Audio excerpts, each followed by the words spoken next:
এই নারী সংস্কার কমিশন একেবারে প্রকাশ্যে এমন অনেকগুলো প্রতিবেদনে অনেকগুলো প্রস্তাব দিছে সরকারের কাছে, যেগুলো সরাসরি কোরআন এবং সুন্নাহ বিরোধী, সরাসরি বিরোধী, কোরআন সুন্নাহ বিরোধী। কমপক্ষে 10টা প্রস্তাবনা এরকম যেটা স্পষ্ট আল্লাহর কোরআন রাসূলের সুন্নাহ এর একদম উল্টা কথা, একেবারে বিপরীত কথা।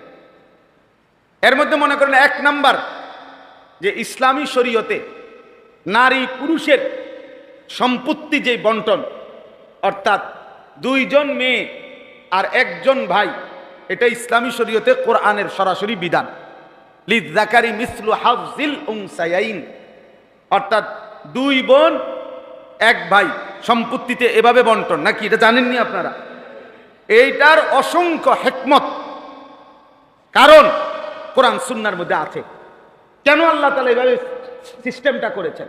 কিন্তু এই মুরতাদরা, এই সংস্কার কমিশনের যেই সদস্য, এরা সরাসরি এটা প্রস্তাব দিছে যে এইটা সম্পূর্ণভাবে বৈষম্য, এইটা সংস্কার করা, নারীর বৈষম্য দূর করার জন্য অবশ্যই জরুরি। মানে কোরআনুল কারীমের এই বিধানকে বাদ দিয়ে নতুন করে কি করতে হবে? সংস্কার করতে হবে।